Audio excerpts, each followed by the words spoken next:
মন্ত্রী চাই প্রধানমন্ত্রী আগমন শুভেচ্ছা স্বাগত প্রধানমন্ত্রীর আগমন শুভেচ্ছা স্বাগত মন্ত্রী আগমন শুভেচ্ছা স্বাগত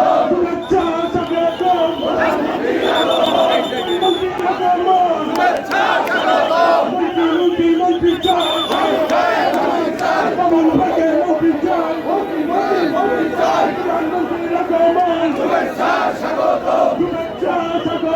প্রধানমন্ত্রী আগমন মন্ত্রী চাই কমল ভাইকে মন্ত্রী চাই মন্ত্রী চাই মন্ত্রী চাই মন্ত্রী চাই কমল ভাইকে মন্ত্রী চাই মন্ত্রী চাই প্রধানমন্ত্রীর আগমন শুভেচ্ছা স্বাগত প্রধানমন্ত্রীর আগমন শুভেচ্ছা স্বাগত প্রধানমন্ত্রীর আগমন শুভেচ্ছা স্বাগত মন্ত্রী চাই প্রধানমন্ত্রীর আগমন বাংলাদেশের পক্ষ থেকে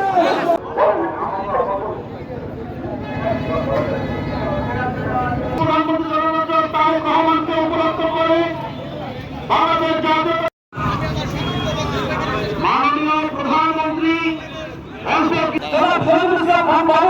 এবং তার হাতে শক্তিশালী করার জন্য সুশৃঙ্খল রয়েছে হরিপুজা বিএনপি সংগ্রামী আহ্বায়ক জনতা আহ্বায়ক শহীদ প্রকাশ তালিকা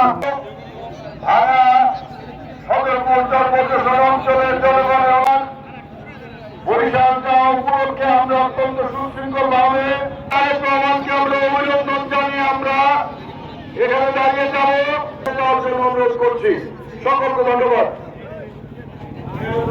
আমাদের ফরিদপুর জেলার একটা গর্বের দিন, আমাদের প্রিয় নেতা একজন মন্ত্রী দিবেন এই আশাবাদ ব্যক্ত করে তার সুস্বাস্থ্য দীর্ঘায়ু কামনা। ব্যারিকেডের এই পাশে দাঁড়ানো যাবে না, হয় ওই ব্যারিকেডের ওই পাশে যেতে হবে, না হয় এই পাশে। ফরিদপুর মহানগর বিএনপির পক্ষ থেকে ফরিদপুর 3 আসনের আমাদের প্রধানমন্ত্রী আজকে এই পর্যায়ে বরিশাল যাচ্ছেন। আমরা এখানে সদর বিষয় করেছেন, এখানে মাননীয় প্রধানমন্ত্রী নামবেন। 2 মিনিট একটু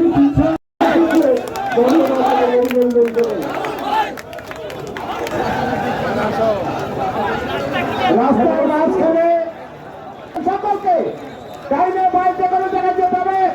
কয়েক মিনিটের মধ্যে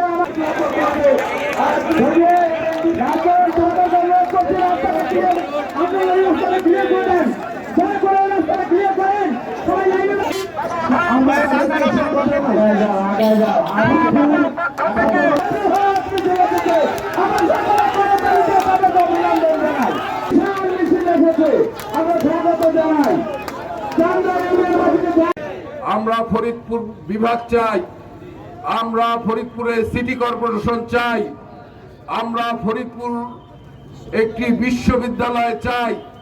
আমরা যদি শান্তিপূর্ণভাবে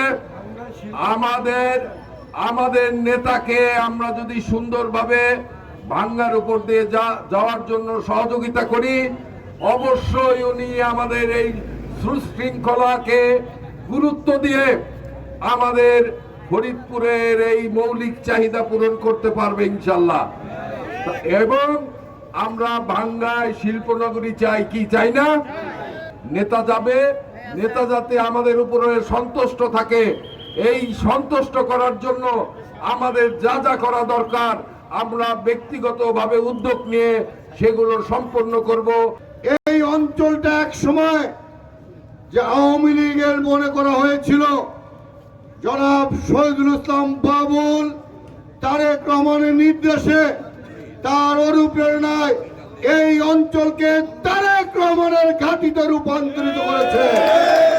এবং আমি মনে করি সেই উপলব্ধি ওনার রয়েছেন, সেই বিশ্বাস ওনার রয়েছেন, এবং এই অঞ্চলের মাটি এবং মানুষের কল্যাণের জন্য ওনার চিন্তা এবং ভাবনা রয়েছেন। আপনারা সকলে সুশৃঙ্খল ভাবে শুধুমাত্র তারেক রহমানের স্লোগানের মধ্য দিয়ে ওনাকে স্বাগত জানাবেন। আমরা এক নজর তারেক সাহেবকে শুভেচ্ছা জানানোর জন্য আমরা দাঁড়িয়ে। তার এই পথযাত্রা সুন্দর হোক, সেই কামনায় আমরা এখানে সকলে দাঁড়ানো।